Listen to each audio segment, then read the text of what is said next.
and I'm really here to talk about a very exciting, important, and generous contribution to early childhood education, the Annie E. Casey Foundation's unveiling of the Georgia Grade Level Reading Campaign. And that's really what we're all about here together.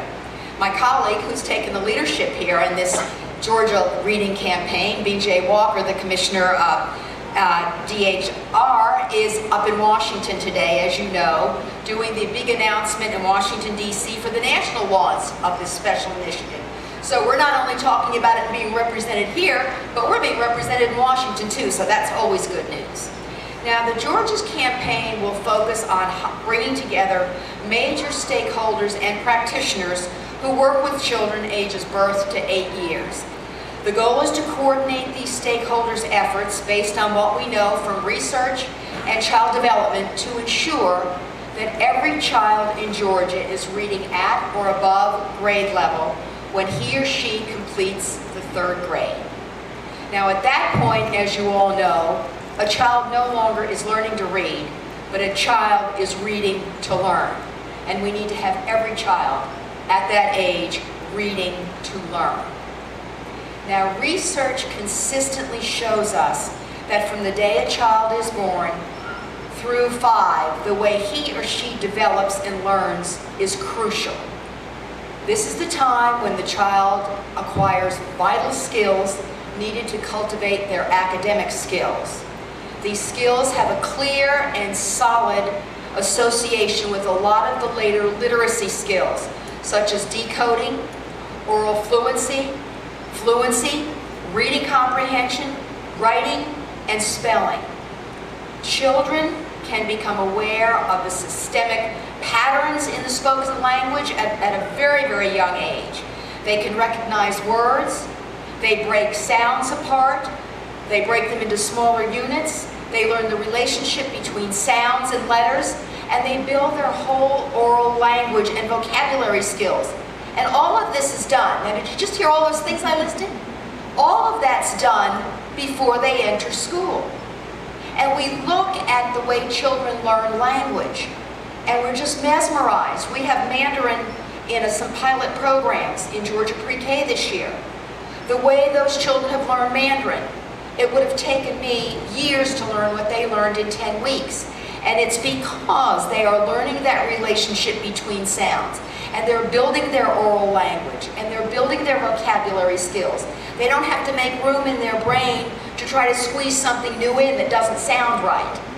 So it's just such an important time. During the last 10 to 15 years, we have really learned a great deal from neuroscience and early childhood evaluation, and that has evolved into a very, very strong body of literature and research that absolutely and definitively highlights that quality learning at a young age and learning opportunities for all children from all income levels and all social and ethnic backgrounds is critically important. The research that has always most fascinated me is the research that Jack Schoenkoff and Greg Duncan from the Center on the Developing Child at Harvard University have focused on. All of the key brain development and all the concepts that go with that brain development in the young children. They always point out a couple key factors that I think we should all always try to carry with us. We know that brains are built over time, and that a substantial proportion is constructed during the early years in life. That basic architecture that's built is an ongoing process, but that each brain period in that brain development is built upon the previous period. It's like building a pyramid, it's like building a cathedral. That foundation must be solid, it must be a strong foundation, so that if the foundation in the early years is not strong, then the probability of positive outcomes is weaker. So that we need to be sure that that early foundation is very strong. We know that both nature and nurture shape the architecture of that developing brain. That cognitive, emotional, and social capabilities are all woven together when those little ones run around. and jump and bounce and smile and kiss and hug, they're all intertwined. Thus, emotional well-being, social competence, and those emerging cognitive abilities are really the bricks and mortar that comprise the foundation for human development and for those little brains to just grow and grow and grow and learn all those important basic skills for reading. Now, this type of research continues to underscore the investments in high-quality early learning environments and what substantive returns that we can get from those learning environments. We can also look at some of the more recent studies that focus in on a particular age group.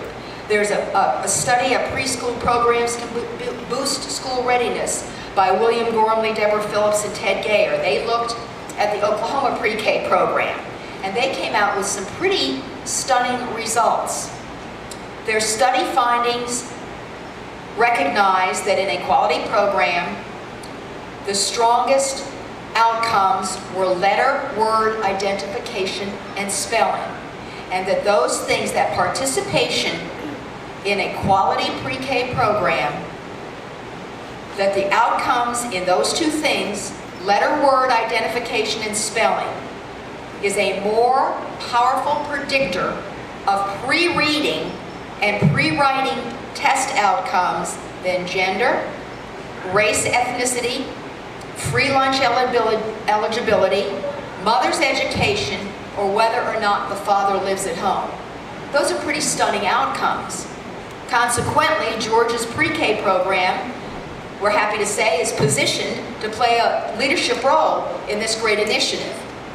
And we're very lucky we have such a large pre-K program here in the state of Georgia. This year we're serving 82,000 students. Next year we'll be serving 84,000 students.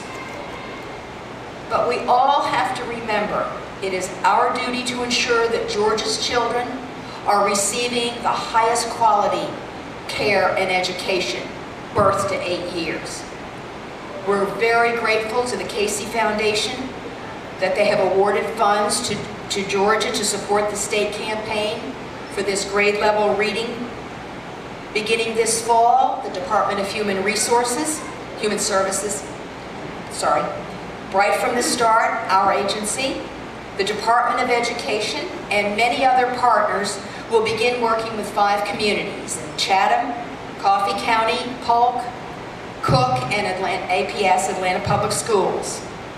The communities in this group will focus on language acquisition, reading, writing, and creating responsible adults. Remember, responsible adults play an important role in all of this development. They will also work with multiple birth to 8 stakeholders statewide who understand the factors that impact grade level reading. Remember, it is important to get it right the first time rather than fix it later. We all know that the return on investment for young children is a much greater return than when you have to remediate at the other end, so that this 0 to 8 is critically important.